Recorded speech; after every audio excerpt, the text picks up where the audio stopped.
Ameerika Ühendriikide sõjaminister Pete Hegseth tunnistas häbiga USA kongressis, et sõda Iraani vastu on ummikusse jooksnud ja Valges Majas ei saada aru, kuidas seda täpselt lõpetada.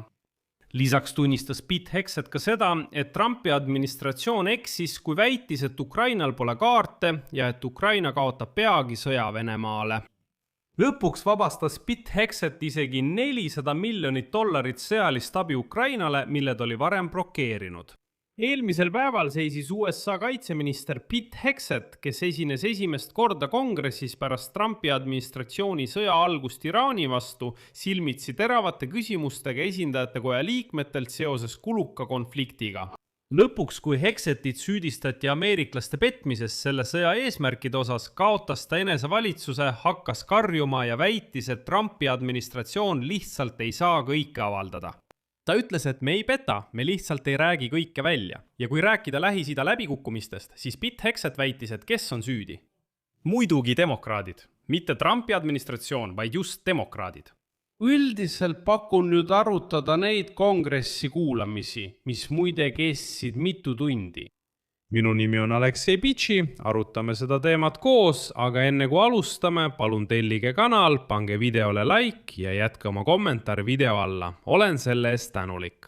Ja lisaks sellele liituge minu Telegrami kanaliga Pitši News, link sellele on selle video kirjelduses, seal avaldame värskeid uudiseid kohe, kui need saabuvad. Niisiis, $25 miljardit. Just nii palju on Ameerika Ühendriigid juba kulutanud sõjale Iraaniga, vastavalt USA sõjaministri Pete Hegsethi poolt USA kongressis ülekuulamise ajal esitatud andmetele.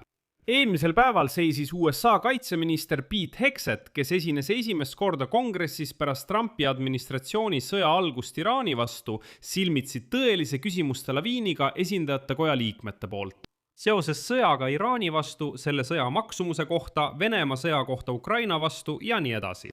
Kolmapäevased kuulamised kestsid peaaegu 6 tundi, mille jooksul demokraadid ja mõned vabariiklased esitasid Pete Hegsethile küsimusi sõja kohta Iraani vastu, Venemaa sõja kohta Ukraina vastu ning mitme kõrge sõjaväelase tagasiastumise kohta. Et rutates ütlen, et Pete Hegseth püüdis igati vassida, vastustest kõrvale hiilida ja mõnes kohas sai kongressmenid ta siiski karmilt kätte. Alustame Iraanist, sest siin ajas Hegseth väga palju rumalusi suust välja. Kolmapäevased kuulamised kestsid. Demokraadid ja vabariiklased esitasid küsimusi Iraani, Ukraina sõja ja mitme tagasiastumise kohta. Kolmapäeval kestsid kuulamised mitu tundi, mille jooksul demokraadid ja vabariiklased kahtasid Trumpi administratsiooni tegevuse põhjendatuses. Sõda Iraaniga alustanud Ukraina sõjast. Ja kui uskuda Ameerika Ühendriikide kaitseministrit, kes täna ütleb, et kõik tuumaobjektid on hävitatud ja Iraan ei rikasta uraani, siis miks Trump nõuab sõda Iraaniga? Räägib Ukraina sõjast ja mitme tagasiastumisest. Kui tuumaprobleem väidetavalt lahendati juba eelmisel aastal. See tähendab, et siin algab täielik segadus ja edasi tsiteerin Adam Smithi. Me pidime selle sõja alustama, nagu te just ütlesite, 60 päeva tagasi, sest tuumarelv kujutas endast otsest ohtu, eks? Aga nüüd te ütlete, et see hävitati täielikult.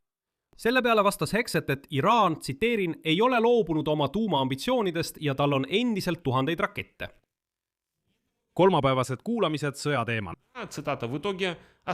Iraani sõja ja tagasiastumise kohta otsustas Hegseth enam mitte vastata. Ta ütles ise, et kõik hävitati. Siis ütleb oota, midagi ei klapi. Lõpuks ütleb ta lihtsalt kõik head aega.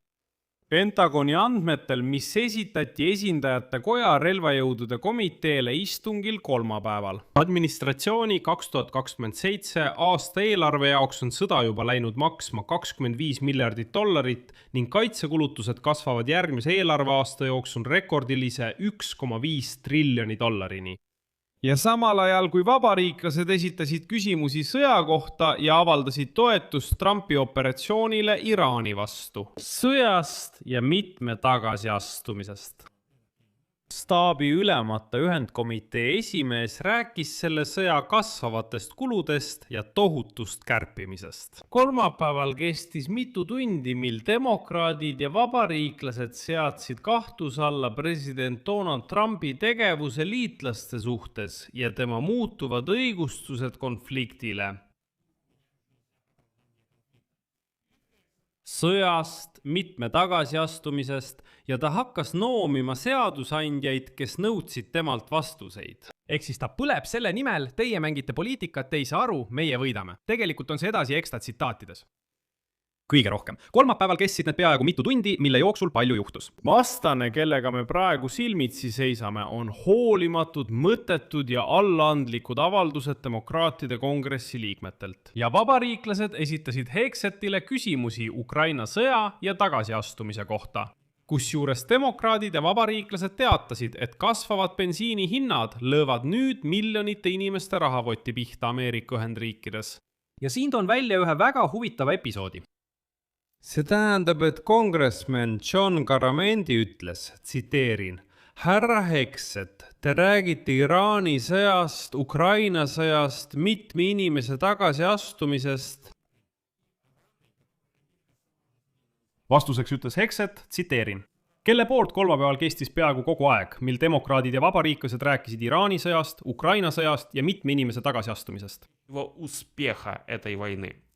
Kuulamised, mille jooksul demokraadid küsisid Pete Hexetilt Iraani sõja, Ukraina sõja ja tagasiastumise kohta teel võidule, olid samuti demokraadid.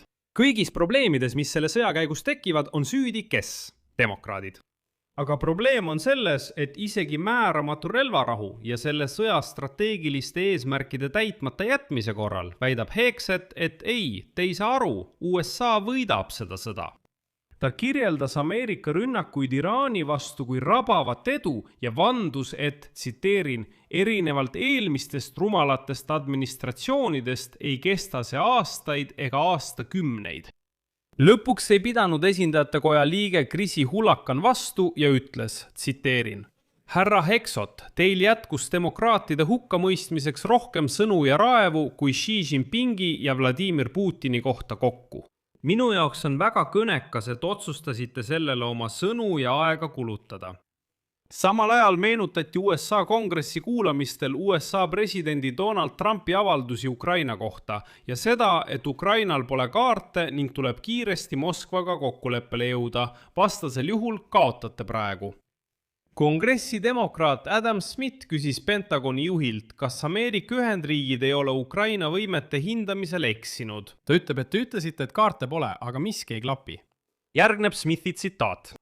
Aasta tagasi ütlesite, et Ukrainal pole kaarte ja tal tuleb minna kokkuleppele. Ilmselgelt see ei vastanud tõele. Mida te kahe silma vahele jätsite? Kas te ei näinud, milleks Ukraina viimase 14 kuu jooksul võimeline on?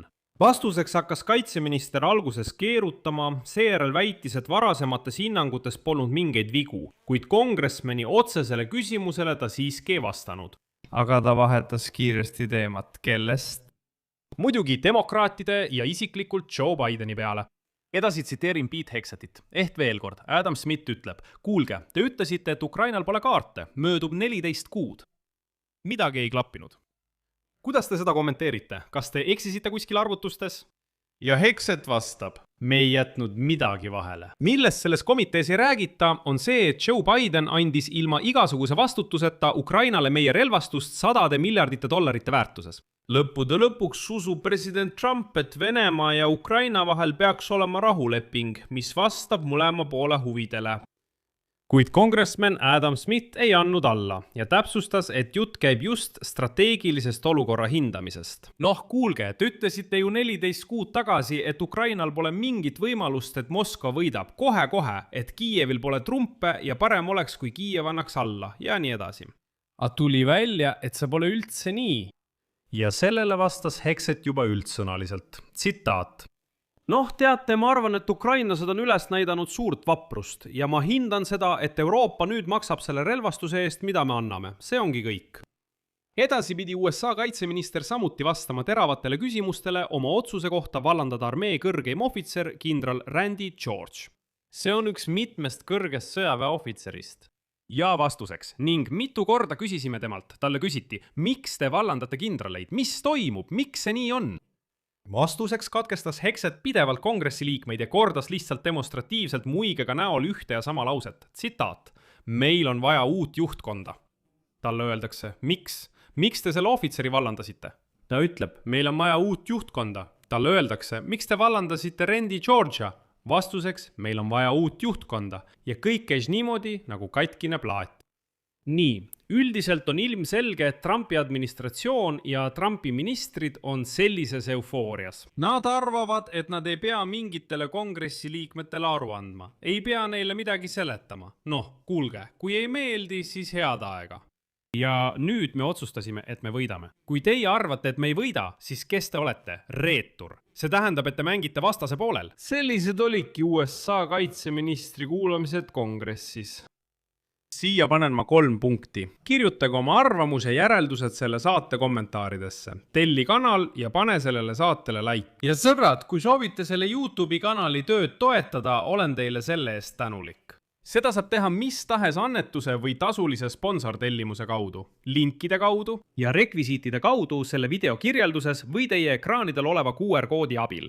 Sellega on kõik. Hoolitsege enda eest. Kõike head!